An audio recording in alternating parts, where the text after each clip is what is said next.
आज ना सकाळी सकाळी मम्मीनी पार्सल पाठवून दिलं होतं. पार्सलमध्ये सगळे उन्हाळी पदार्थ होते. त्याच्यामध्ये ह्या कुरवड्या आहेत, ह्या तांदळाच्या कुरवड्या आहेत, त्या तिने माझ्यासाठी करून पाठवल्या होत्या.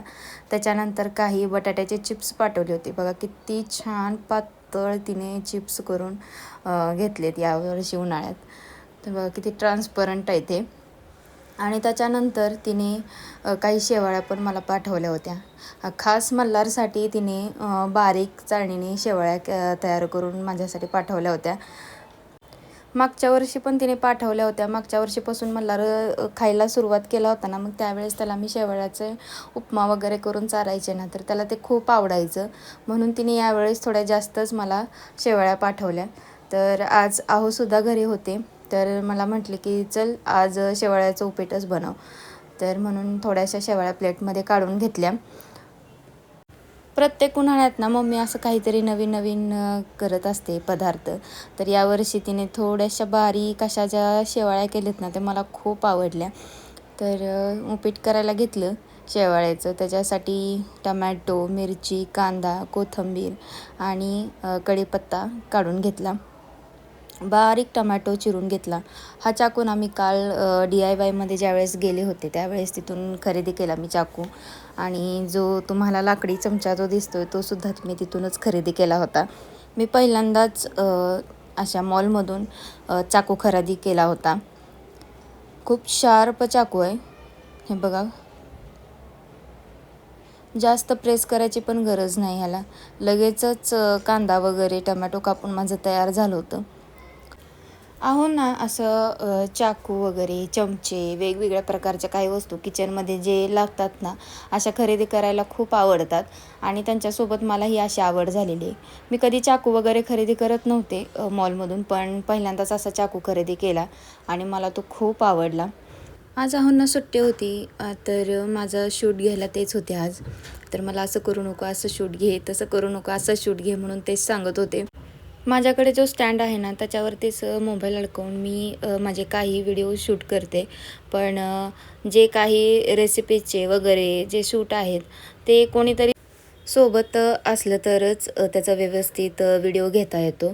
नाहीतर स्टँडवरती कॅमेरा ठेवला ना की एका अँगलनेच व्हिडिओ जमतो. तसा तो स्टँड 9 फूट उंच आहे, वर खाली होतो फक्त, पण इकडे तिकडे असं होत नाही. त्याच्यामुळे कोणीतरी लागतंच. असो, तर इथे तेलामध्ये मी जिरे, मोहरी, कढीपत्ता टाकून घेतला. त्याच्यानंतर थोडासा शेंगदाणे त्याच्या 2 मिनटं तेलामध्ये परतून घेतले, जेणेकरून दाताखाली ज्यावेळेस शेंगदाणे येतील त्यावेळेस थोडंसं क्रंची लागतात ते. शेंगदाणे 2 मिनटं चांगले तेलात फ्राय केल्यानंतर कांदा टाकून दिला. कांदा पण मऊ झाला मस्त, तर त्याच्या टोमॅटो टाकला. मल्हारला ना टोमॅटो घातलेलं उपीट वगैरे खूप आवडतं. रव्याच्यासुद्धा उपीट करताना मी त्याच्यामध्ये थोडासा टमॅटो टाकते, तर तो खूप आवडीनं खातो. टमॅटो 2 मिनटं परतला ना की त्याच्यामध्ये हळद टाकली आणि हे सगळं एकजीव करून घेतलं मी परत एकदा. आता मी याच्यामध्ये पाणी ॲड करते. इथे ना पाणी मी माझ्या अंदाजानेच ॲड करते. पाणी ॲड करून झाल्यानंतर मी मीठसुद्धा ह्याच्यामध्ये टाकलं. आता शूट घेतो आहे म्हटल्यावरती थोडंसं काम मी पण करतो असं म्हटले आणि चहा करायला ते स्वतःच आले. अहो ना एकदम अप्रतिम चहा करतात. मला त्यांच्या हातचा चहा खूप आवडतो. कितीतरी दिवस विनंती केल्यानंतर त्यांच्या हातचा चहा प्यायला मिळतो.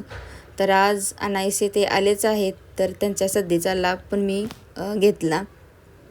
आता इथे माझं उपम्याचं पाणी पण उकळलं. त्याच्यामध्ये मी शेवळ्या टाकून दिल्या. अहो ना स्वयंपाक जमत नाही, पण मी जे काही बनवत असते ना किचनमध्ये ते नेहमी ते पाहायला येतात. त्यांना रेसिपीज बघायला किंवा मी जे काम करते ते पाहायला त्यांना खूप आवडतं. तर ते नेहमीच किचनमध्ये मी स्वयंपाक करताना मला बघायला येत असतात. इथे माझ्या उपम्याचं पाणी पण थोडंसं आटलं होतं. मग आता झाकण टाकून थोडा वेळ जरा त्याला शिजवून घेते. चहा पण रेडी झाला होता. तर बघा किती सुंदर शेवळ्याचा उपमा तयार करून झालेला आहे. आणि या एकदम घरगुती शेवळ्या आहेत, त्याच्यामुळे हे एकदम हेल्दी आहे नाश्ता. तर अशा पद्धतीने माझा आजचा नाश्ता रेडी करून झाला. आता तुम्हाला प्लेटमध्ये सुद्धा काढून दाखवते मी.